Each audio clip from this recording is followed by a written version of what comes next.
This week, we welcome Ted Driggs, Head of Product, and Ben Higgins, Distinguished Software Engineer from ExtraHop, to make the case for supply chain behavior transparency. In the Leadership and Communication section, what is the hidden cost of maintaining legacy systems? 10 leadership habits of highly effective leaders. 5 key ingredients to finding satisfaction and fulfillment in your work, and more. Business Security Weekly starts now. This is Security Weekly, for security professionals, by security professionals. Broadcasting live from G-Unit Studios in Rhode Island, it's the show where we explore the business of security to improve the security of business. Your trusted source for actionable insights on leadership, communication, and innovation. Get ready for Business Security Weekly.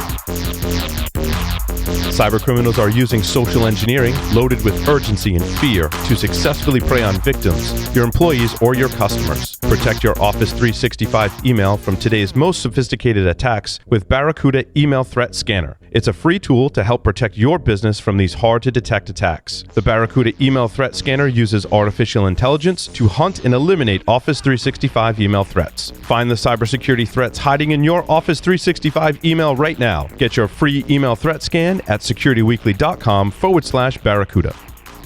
We're proud to announce CISO Stories, a new podcast series in partnership with Cybersecurity Collaborative and Cyber Reason. CISO Stories features the candid perspectives and experiences of frontline senior security executives and dives deep into timely security topics. CISO Stories is hosted by Todd Fitzgerald, VP of Cybersecurity Strategy at Cybersecurity Collaborative, and Sam Curry, Chief Product and Security Officer at Cyber Reason. Listen weekly as they speak with extraordinary CISOs by visiting securityweekly.com/CSP.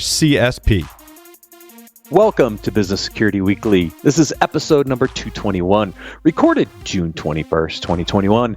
I am your host, Matt Alderman, back in Colorado after a quick little trip to Texas. Maybe more on that later. Joining me remotely are my two co-hosts today. First, Mr. Jason Albuquerque. Welcome, Jason. Hey, Matt. How you doing? Remote, obviously, today. Spent my weekend on a soccer field for Father's Day, so 4 soccer games. Yeah, for my kids' tournament. It was good though. It was good. I got a little son. Yeah, usually I would be at baseball games, except for my son graduated, and there's nowhere baseball for him, unless he does it at Texas Tech. We'll see. There you go. My second co-host, also joining remotely, Adrian Sanabria. Welcome, Adrian. Hey, thanks, Matt. I had a great Father's Day. Spent it with my kids and parents, and I think first time we've gotten together without masks, and so it was pretty nice. We spent it in a park, but in the shade, so I didn't get nearly as much sun as Jason. Yeah, it's cloudy and rainy in Colorado today, so it's kind of weird. I went from heat to it's cold outside. It was weird. Security Weekly is excited to announce that Security Weekly Unlocked will be held in person. Yes, in person, live, this December 5th through 8th at the Hilton Lake Buena Vista. Call for presentations and early registration for Security Weekly listeners is open now. Visit securityweekly.com/unlock to submit your presentation and register for the early registration price before it expires. Join us June 24th at 11 a.m. Eastern to learn how web application firewalls can help mitigate exposure in a complex threat landscape. Then join us on July 15th at 11 a.m. Eastern to learn how thoughtful approach to SASE can improve security and enable scalability. Visit securityweekly.com/webcast to register now. If you've missed any of our previously recorded webcasts or technical trainings, they are available for your viewing pleasure at securityweekly.com/on-demand. This segment is sponsored by ExtraHop. To learn more, please visit securityweekly.com/ExtraHop. Ted Driggs is a seasoned and customer-focused product manager with a background in enterprise IT, community building, and cloud-native security. Ben Higgins is a distinguished software engineer at ExtraHop with 15 years of experience in cybersecurity. He has extensive experience in systems engineering and protocol parsing, fingerprinting, and encryption. Ted, Ben, welcome to Business Security Weekly. Thanks. It's great to be here. Likewise. Thanks, Matt. All right. So we're going to talk about behavior transparency. And to start this, I think, though, we should start with kind of the basics, right? The reason we're talking about this is the new kind of cyber directive mandates this thing called the software bill of materials, which is a starting point to understanding your supply chain, what software is included in different aspects of your applications and your supply chain. But it doesn't go necessarily far enough. So before we get into behavior transparency and why, let's start with just a backup a little bit on an overview of the software bill of materials, why it's a good starting point, but doesn't necessarily go far enough. Sure thing. So the software bill of materials is really focused on what's in the software that runs in your environment, right? What libraries does it include? What other binaries does it include? What tools were used to build it? And the idea is to be able to track if there is a vulnerability or something upstream, how does that flow down through the system? And that is really important for risk management and for procurement time decisions, but it doesn't help as much with understanding whether a particular behavior in an environment is malicious or benign. Right. And I think that's the real crux of SolarWinds, right? Is that in that particular case, there was code injected in that broke the supply chain.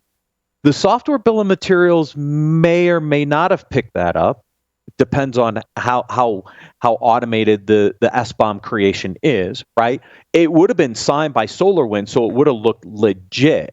But what it was doing was actually malicious. And without that understanding of what that software was doing, we never would have known whether it was good or bad. Right. The attackers there took advantage of the asymmetry that SolarWinds wouldn't know the runtime behaviors of their software in other people's environments if it deviated from the expectation, and that the defenders would not know or have easy access to the SolarWinds published list of behaviors that were network behaviors specifically that were expected for this software. So SolarWinds did publish, these are the domains that our software will contact, and the ASVSM cloud was not on that list. But finding that list, especially as a blue team person who has to investigate tons of threats every day, was too much time and energy on one thing that at first glance appeared benign. Indeed, if you looked at the payload that was sent, it wasn't clear that this was malicious. They went to great lengths to disguise it as real product telemetry. Right. So, and just to add to that, one, I think, starting point with what we're calling behavior transparency is to just take a very small step from what a lot of vendors do already today. So a lot of companies will publish external connection information in particular that their products perform. And they do that for security teams, in particular firewall teams that might need to open up, modify their firewall's config to allow that connection. The problem with that model is that it doesn't really scale very well. Today, we have that information spread across web pages and maybe in PDFs and other collateral. It's hard to track it down across all of the products that you might use. And it's also not very easily machine readable. So a couple of the key points in behavior transparency are to create a standardized machine readable format for these behaviors, and also to establish a clearinghouse where you can more easily discover this list. Right. And I wanted to go into the behavior transparency because one of the things you guys mentioned when we were building this is it's not meant to be like a disclosure component. I mean, what we're trying to get here is transparency around how a piece of software should behave, such that I can baseline it to a point where if something deviates out of that baseline, it is something that potentially is malicious and therefore I should investigate. But for 80% of the cases, maybe you don't even have to look at it, right? And so let's start with what does a behavior transparency baseline look like? Outside of machine readable, outside of domains, what other things should we think about that should be included in this behavior transparency baseline? So a very concrete example of this is something that Microsoft did a really phenomenal job of documenting, but looked an awful lot like an attacker performing reconnaissance in a network. So Defender Identity Protection did some scanning of the network in a way that looked an awful lot like this attacker trying to find their next pivot point. If under behavior transparency, that piece of software documented that it did those sorts of scans on those ports, any security product that observed that behavior would be able to go, okay, I see enough evidence that this is running Defender Identity Protection, and that covers this behavior.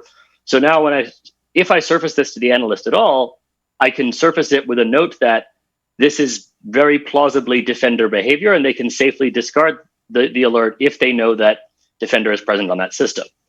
So a big part of the benefit here is the ability to short circuit research that the defender needs to do, and sidestepping the sensitivity about sharing data about security incidents, because these are the publicly documented behaviors that the software already performs.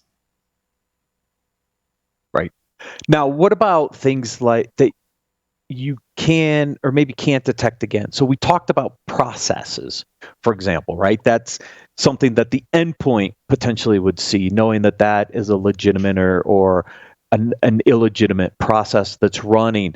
So not only does it include network behavior, it could also include process or endpoint level behavior as well. Right. One of the big advantages of having a centralized clearinghouse for this compared to some of the in-band or decentralized alternatives for bill of materials distribution or threat intel distribution is it's very easy to pick up and version the entire database in that situation. So adding new behavior types is something that we've definitely discussed. And while we focused so far on network behaviors because that's where the need is greatest, the idea of extending this to endpoint behaviors is certainly very possible. And if the endpoint detection community is interested, something that we would love to engage with them on. Yeah. Before I consume this entire interview, I want to give Adrian and Jason a chance to come in. Yeah, here. no, I was looking for a spot to jump in, and believe me, I fully support us evolving our standards to have requirements for behavior transparency, creating the clearinghouse. But I always step back and I say, we're going to be dealing with the federal government and federal government mandates here, and I just want to say that I would love it to be a public-private partnership to set up these standards and not something that's driven from the federal government down, because the success of our teams and our ability to actually utilize this information effectively and this data effectively is really going to be dependent on us getting involved as professionals in the industry, right? So, I love the concept. I love where we're going with this. How do I get on a board to be able to make sure we're influencing the government to do the right thing, right? Because we all see regulation that can become overbearing, and that's the last thing we want. We want this to be value add across the industry. Yeah, I mean, so it's. Sorry. No, go ahead. Yeah, I was just going to say, I feel like there's two parts of this. There's the part where defenders can figure this out on their own. It's just going to take them more time to monitor what that software is doing and, determine what those normal behaviors are, create a baseline. But even if the vendor does hand them those network behaviors and things like that, and it's fairly commonplace to at least get the ports that you have to open on like a host-based firewall or network-based firewall. From the vendor, but obviously this goes a bit beyond that. But you still have to implement them. I think that's somewhere, where, again, to Jason's point, we need some standardization here, where we can easily, maybe the vendor can share a file and we can easily plug that into a product, and that product knows, oh, okay, anywhere SolarWinds is installed, this is the only stuff outbound we should see from that, and anything differing from that, either block it outright or generate an alert off of that. Right. So getting adoption and getting the incremental buy-in on this are two things that we've thought quite a lot about, because those are the cruxes of what makes this succeed or fail. One of the things we've identified is that we need to enable and foster community contribution to these databases so that vendors are not being asked out of the gate to do extra work, especially work that doesn't fit as well with static tooling, on top of any bill of materials work that's required by the government. So what we focused on there is the incremental improvement of start by detecting or alerting, and then in the future, as these get more complete, then move towards actual enforcement of this data. We recognize that automatic blocking lasts until your first big outage caused by overeager blocking, and that's when the any rules start to come back in. So we've really been focusing more on reduce the attack surface by steadily filtering out the stuff that can't hide, and then if this gets traction, that's when, for say a firewall vendor, this gets really compelling of, hey, now I can do automatic blocking based on these behavior transparency documents. We all learned from our early days of intrusion prevention and how you create an outage very quickly. Yes.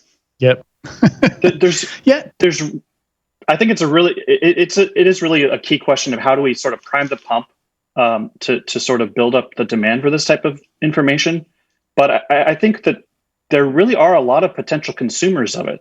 In addition to firewalls and NDR tools, I could see like just going to your SIM and saying, show me all external network connections from these machines, but remove that known good baseline of this list of software that I know is installed on it, and just let me see everything else.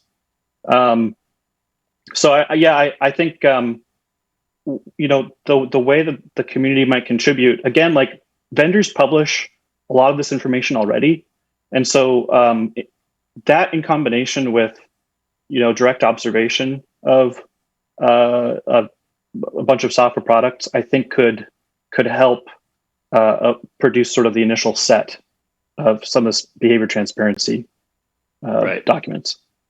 It's also important to think about, for the vendors who we are asking to consume data like this, how do they add value or differentiate? Because this otherwise risks becoming something that vendors ignore the database and attempt to build in parallel.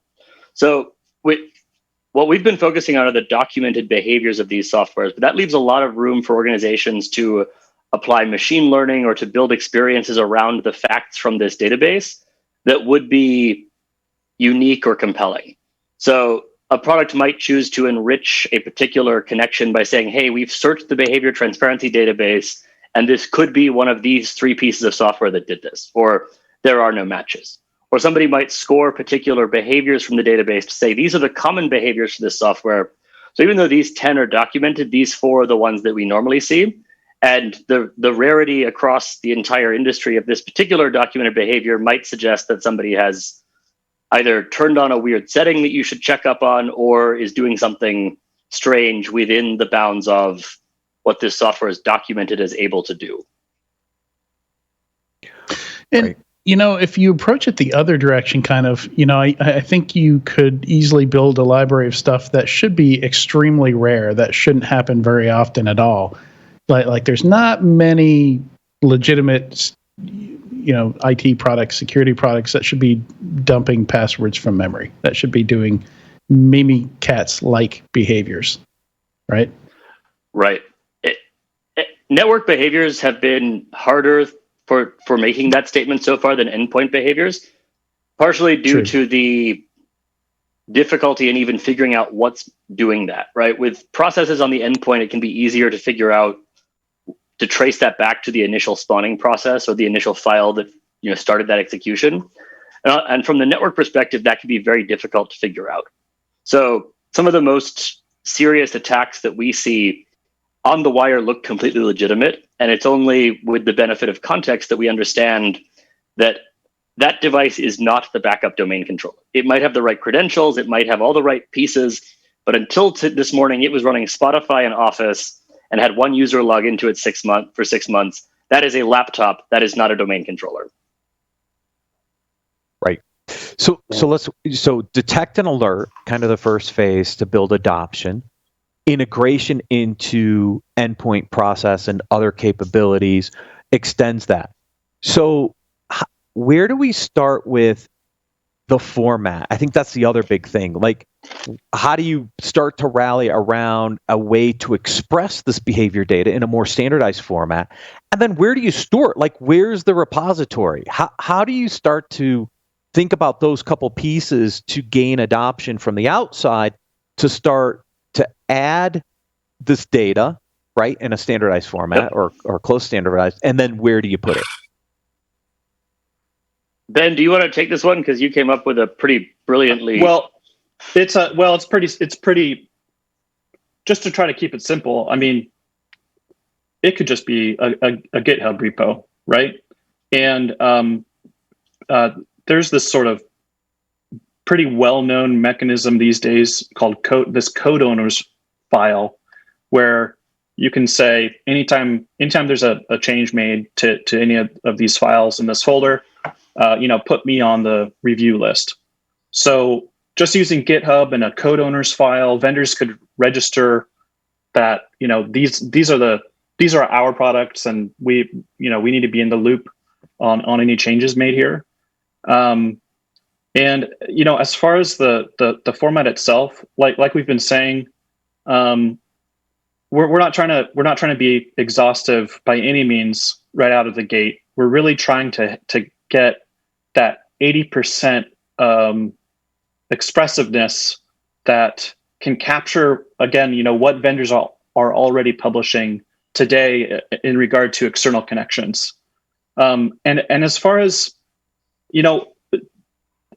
like getting vendors to be involved here, another thing I just want to mention about that is if it's really in their best interest too, because if you were a supply chain attacker, you'd probably want to try to target a vendor that maybe wasn't on board with something like this or didn't pay as close attention, because the folks that do publish this type of information probably are more likely to have customers that will consume it, care about it, and notice when things are amiss. And even if there was a successful supply chain attack carried out on one of their customers, it will be caught by, hopefully caught by the community faster. And even though it would still be embarrassing or bad news, it wouldn't be as bad as it might have been otherwise. So I really think it's kind of, I really think it's a win-win both for vendors. They're already publishing a lot of this information already. I think vendors should want to have their customers looking at this closely. And of course, it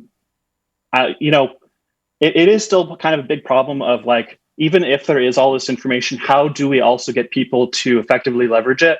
But again, I really hope that there'd actually be a wide variety of tools and products that could potentially consume it. I mean, yeah, so in order to make this successful, I see that we need three or so different things, right? Number one, we need that support from a federal government perspective, regulation or executive order, that level of support. But it also is going to require coordination and collaboration, right? Some federal agency or some community agency needs to own this, right? Needs to actually own the strategy, own keeping the initiative up to date and relevant, and then collaboration between industry, collaboration between the federal or community partner that's actually managing this to be able to take feedback, because I think community feedback is going to be a very important piece to making this successful as well, right? So who do you, in your Nirvana scenario, who do you see actually being that central authority who would manage the accountability and responsibility for making sure this is successful? Is this a CISO role? Is this a NIST role? Where do you guys see this living and being managed? So we've had good conversations about this with a number of organizations, and I don't know that we want to put any one organization on the spot by naming them as, hey, we'd like them to take this on. But any of the even just industry-led standards groups would be more than sufficient for this. The regulatory aspect is something that we're not sure is required for this to be successful. And we've been designing around let's make sure that incremental adoption will provide immediate value, right? Mm-hmm. One of the biggest challenges with networks and having the interoperation and distributed responsibilities with networks has been the difficulty in any one vendor or entity leading some change the world effort. So we don't want this to be a single vendor project. We would like to get other security vendors involved. We'd like to have good conversations with SOC analysts about what information they need when they're looking up specific behaviors, as well as with software makers to figure out what they can realistically provide about the behaviors of their software. And then with other security vendors, similar to ExtraHop, who would be using this data to figure out what they might need from such a system for them to be able to adopt it and get value from it. So those are the three primary stakeholders that we see. And we would like to have a community driving this that has all three groups represented. Good, thank you. Alan Friedman's done a lot of work on this. He's, I think, commerce under HHS or DHS. I can't remember where he is today. I mean, he's done a lot of the early legwork to kind of move this initiative forward. If you could leverage now the executive order, which creates the need for the SBOM and kind of mandates the SBOM, which is great. If you attach behaviors now to the SBOM, it becomes a natural extension, maybe without a regulatory requirement. Is that possible in kind of working across these different groups? We actually had some great conversations with Alan. He's at the NTIA now and has been working quite a lot ever since that executive order came out. So I hope that he's been getting enough sleep lately. The challenge we found when we talked to folks from Cyclone DX and talked to Alan was that the needs of behavior transparency around having a central clearinghouse really are at odds with some of the needs for SBOM. So SBOM's need for precision about the pieces of software that are in a particular thing kind of require, if not in-band distribution, at the very least direct distribution. There are too many minor variations of a particular thing to make those all publicly available and still have a manageable set of documents. So what Ben's been looking at has been the extraction of some of these data points from bills of material or Cisco manufacturer usage description documents so that behavior transparency can absorb and make public certain aspects of that without needing to make public things that organizations might not be willing to share with the world at large. Got it. And it's also a little more out of band instead of being in band, and so direct as part of the actual build. Right, because in-band does raise the question in the case of like Sunburst, if I've compromised the CI/CD system to add my own bad code, can I also mess with the bill of materials so that it still looks legitimate? Right. Yeah, so I was going to mention, like, the bill of materials, it can be really complicated and difficult to construct, but in a lot of cases, you can also have some automation around it, which again, sometimes is very, very difficult to get set up initially. But behaviors can be a little, it can be a lot even harder to pin down. Like, you might know that you're using libcurl, but you need to actually hunt through the code to see what you're using it for. Like, what is it? What are you using that library to contact? So that's another aspect of kind of where maybe Ted mentioned Cyclone DX. They've got a services component in there that is lines right up with the behaviors that we're talking about. But they're somewhat orthogonal efforts. Yeah. Adrian, did you have a question in there? Because I want to make sure I get to you before I ask last question. Yeah. So I feel like one thing maybe worth talking about is ultimately I think the buyers have a big stake in this, and they provide the financial incentives. So I think at some point here, we have to focus on educating the buyers so that they can put this in their SIG, or their RFP, or however they leverage vendors to do the things that they, meet their individual requirements on what they need out of their products, out of their vendors' products.